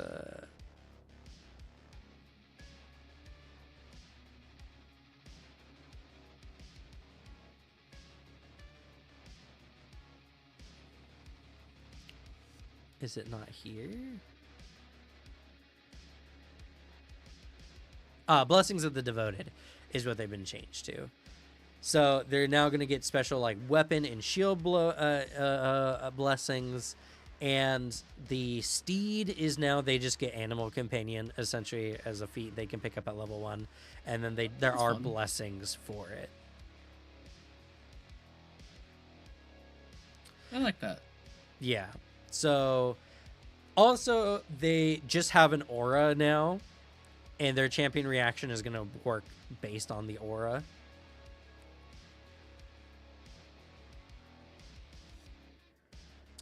And they said champion is going to feel more action-y to play.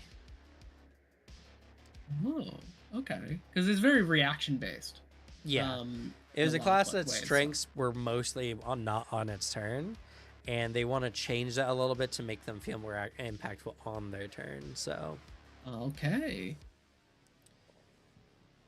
I'm very curious because, like, personally, I can look at champion as it currently sits, and it's something where it's another class where I'm like, objectively, this serves its purpose really well. It's not my playstyle because I'm not fully a person who likes to play really passively. And so hearing that, I'm honestly very interested because I really want to fully use my actions. I want to be very actiony, however that feels. Yeah. So I definitely think we'll start seeing some more stuff along that. And the way they were talking about Champion and its changes makes me feel like they definitely got a good feat reworking. They also removed all their litany and oaths. So there's no longer like Oath Against Fiends or whatever where you do extra damage to fiends. That, though, the oaths will be moved to Divine Mysteries. Okay. So they have a lot more feat space. So I feel like they're going to get a lot more feats that let them do something on their turn, which will be cool, honestly. I'm very excited to see how everything kind of goes. And honestly, with the changes to alignment damage being converted to, yeah, Smite plus Channel Smite is doable on a champion. So we might get smiting on our champions now. Hey. What was I just talking Imagine about? champion becomes my new favorite class. Maybe. Who knows?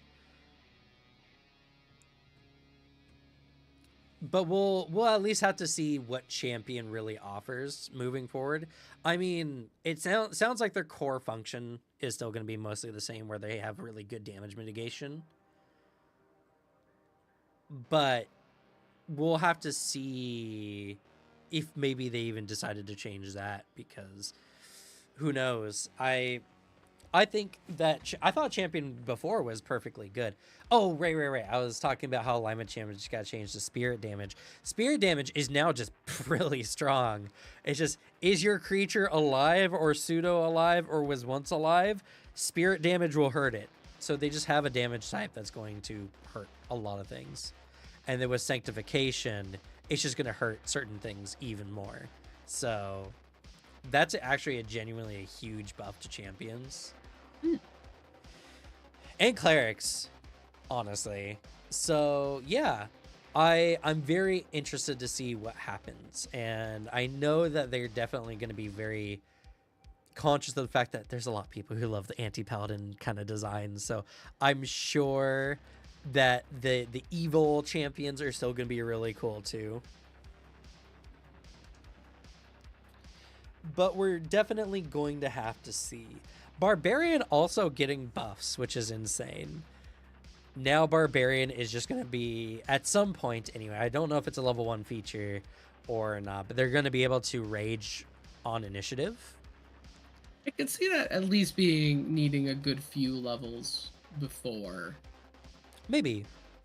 Like, not saying it's going to be like a level 12 or 14 feature or something, but like, at least like, I don't know, maybe like. I mean, it might take the place of Mighty Rage. When's Mighty Rage? I think it's level 9. I could see like 5 to 9-ish around that range.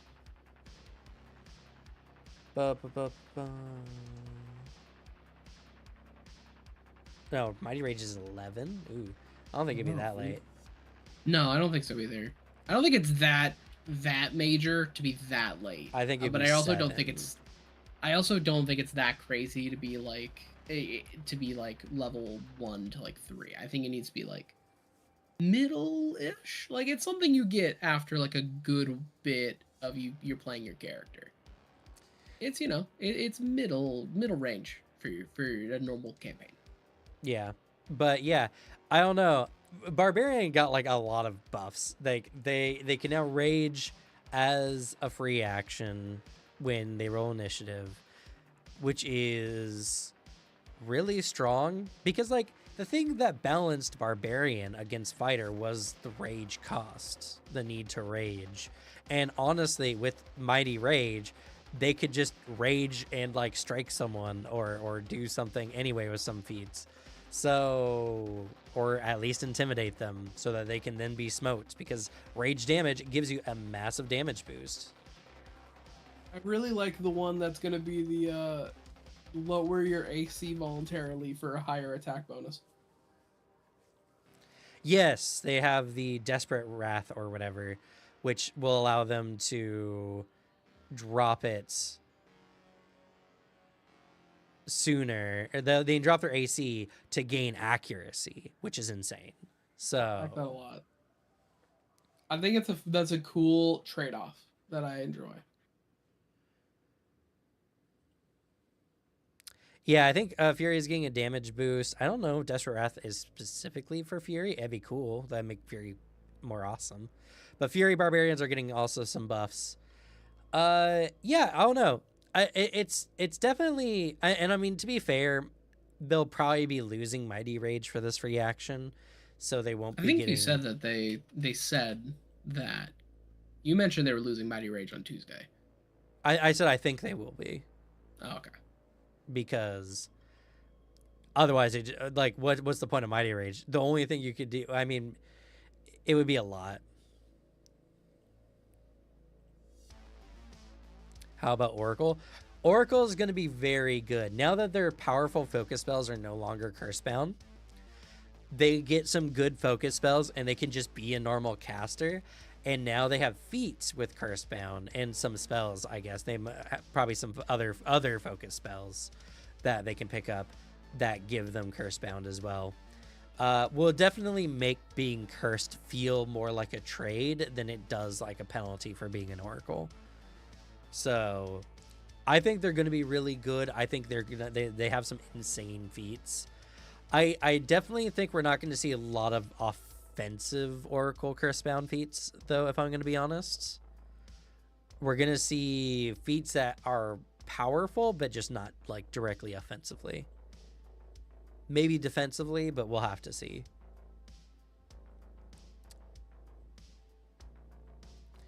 And I you know, I don't mind Oracle being the class that's like high risk, high reward. You know, do I up my curse level again, or do I just cast a normal time in the round?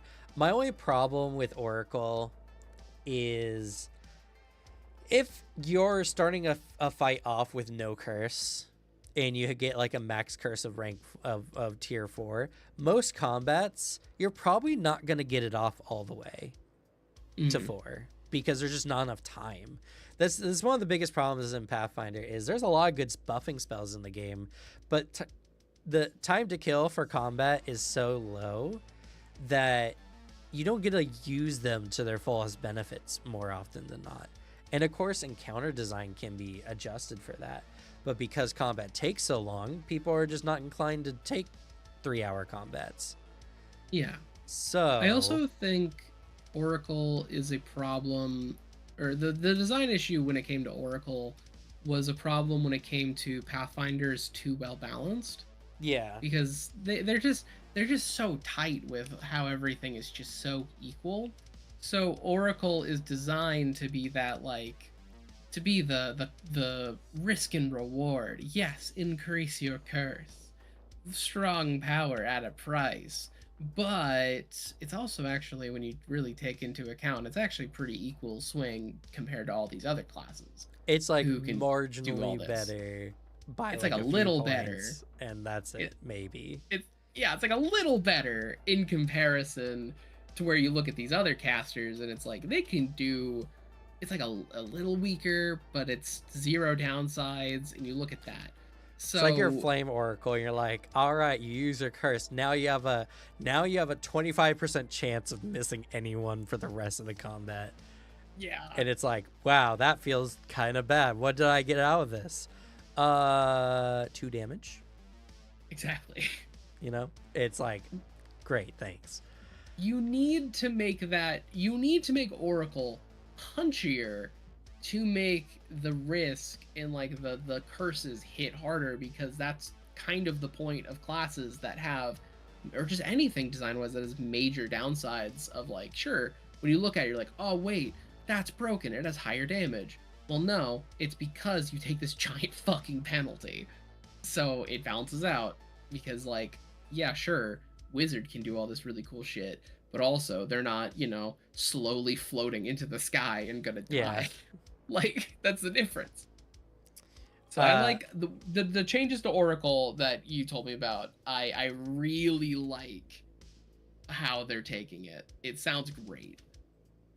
Yeah, and like Oyman is saying, now they have certain feats that just allow them to use spell shapes as free actions rather than actions, which is is great. very powerful. Just like it legitimately is. Oracle now has better action to spell casting ratios compared to other spellcasters as far as enhancing their effects. Like an Oracle with the same number of actions can cast a bigger fireball than a wizard, for instance. That's kind of cool. The only problem is the Oracle just becomes easier to light on fire or something. I don't know. So whatever the curse is. Sorcerer, yeah. I'm the saddest that they're sticking to their guns of we want a simple class. I'm fine with the idea, sure, but when Booter told me that Kineticist is just a better sorcerer, my life was ruined. I'm like, yeah, because he's right. It's just right. But the new blood magics, if the blood magic has more oomph, I'll be happy. If blood magic doesn't seem like such a niche waste of a class feature, I'll be happy. Yeah, I was really sad because it genuinely is when I hear that it doesn't feel like the two statements of you can make the bloodlines have better effects while also having sorcerer be a beginner friendly class. Those don't feel like mutually exclusive statements. Right. Like all you need to do is it just have the blood effects for like the sorcerer stuff. Just they need to be on an equal playing field for some of the better things. They need to be wider use cases. They need to be a little bit more impactful if they're not a wider use case. Because if something is very particular, like there's the ones that are like this is only dictated towards will saves. Okay, make it stronger then if it's only targeting a single save. Because what if I'm going against creatures that all are very good at these saves?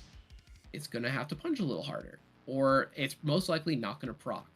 Well, meanwhile, this one will proc constantly, so this is just a better pick.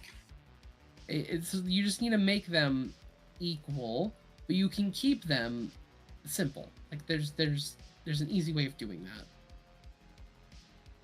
Yeah, that's my issue of like but I like the intention. I think that there's still a way to keep that. Yeah. Blood magic is weak and you have to spend a fee to get a higher level focused blood spells. Yeah. And you know, honestly, like that's also just an aspect of it. The problem is sorcerer's not bad. It's just not interesting, you know? Like I have hag blood. It's like, what does that give you? Yeah, let me see what having hag blood makes for a spellcaster here. What does having the blood of a hag do for you? The first creature that deals damage to you before the end of your next turn takes 2 mental damage per spell level and must attempt a basic will save. So given how basic saves tend to work, it's going to be half of that, like more often than not. So if you cast a 5th level spell, if something attacks you, it takes 5 mental damage. So meanwhile, you take that and you go to something like Phoenix. You have been blessed by a Phoenix somewhere in your bloodline. What happens when you cast one of your bloodline spells? Okay, yeah. The primal fire of life and death flows through you or one target. Choose to either have you or a target of the spell gain temporary hit points equal to the spell's level for 1 round, or have a target of the spell take fire damage equal to the spell's level. If the spell already deals fire damage, combine this with the spell's initial damage before determining weaknesses and resistance. That's just significantly more interesting, in my personal opinion. Yeah, but also like not great. Ooh, temp HP. You know how much temp HP you get at level 10? 5. Yeah, like, because it's going to be, if you're casting, say, for example, Breath of Life, you heal someone for 5d8, and then you give them 5 temp HP on top of that. Yeah. Which, I mean, is technically a thing. Healing. And it's only for 1 round. But the one that's people are gonna be using more is just adding on the extra fire damage. Because it's just literally whenever you cast it. So it's like whenever you're casting, even like Burning Hands, which is The only one. fireball or whatever. Yeah. But then like the one that's actually the fucking coolest is Worm Blast from Mwangi Expanse. Like the divine power from the dragons of you choose the type of dragon that influence your bloodline. Once you choose that, and you get yourself a breath weapon. Yeah. For the dragon breath focus spell, the area is a 60-foot line for a brine dragon, a 30-foot cone for a cloud, a 10-foot burst. Yeah, you get a breath weapon if you take take that. Oh wait, no, yeah. All it does actually is it'll change your how some of your spells work, and your blood magic. Draconic Might carries in your voice. Either you have a +1 status bonus to intimidation checks for 1 round, or a target takes a -1 status penalties for will saves for 1 round. That's really good, actually. -1 will saves if you're casting will stuff, like one of the spells it gives you, Mask of Terror. Yeah, Demoralize is so useful, actually. Make it be a Demoralize sorcerer. That is such a useful status effect for enemies. And because you get Dragon Breath. Holy shit, yeah. That is one, honestly, I always look at that one whenever I'm like, need to point out that the main, like, core bloodlines are really, really, like, just meh comparison of the later releases. It's Mwangi Expanse and then core books. Like Mwangi Expanse just knocked it out of the park because the whole like Divine Dragon stuff from Mwangi Expanse is just rules. Yeah, I don't know. I just I hope there's more. We'll have to see. I mean, you all will get to see here on the channel as soon as I get access to it. I'll be covering the classes that are changing the most first. I think I'll start with Alchemist, then I'll go to Champion, and then I'll go to Oracle. Your Oracle video last time did a great job, so you should do Oracle first. Yeah, I don't know. Alchemist is the one I'm most interested in, to be fair. So I kind of want to do it for myself. Fair, not doing it for the views, I guess. They're gonna get views regardless. They will. Just when you were, I remember your thing blew up about Oracle, and we were all like, "Damn, Oracle's the one that blew up." Yeah, it's such a weird one. It was also Witch. Oracle and Witch. Those were the two. We were like, damn. But anyway, we've kind of gone over time, so... Oh, yeah. Someone's going to make the Oracle video first and steal your views. Oh, no! That's true. That's why. Though you'd be the only one who understands Alchemist. Yeah, but I'll be stealing their Alchemist views. No, that's the reason. That's the reason you can wait, because they're going to have to take those extra days to read Alchemist and understand it.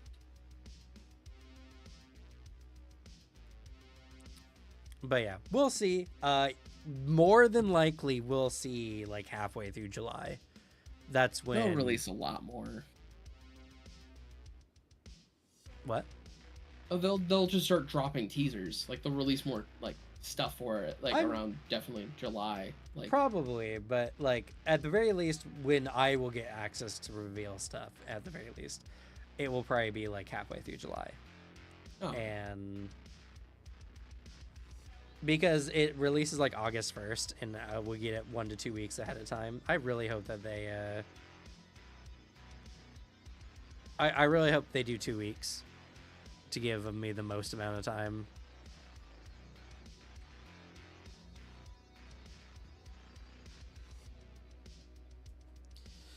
But we'll have to see. Anyway, that's gonna be it for us. Alex, do you have anything to leave us with before we head out today? Yeah. Well, now that I'm finally healthy to work on my own stuff, you should go swing by my channel. It's Glue Boy.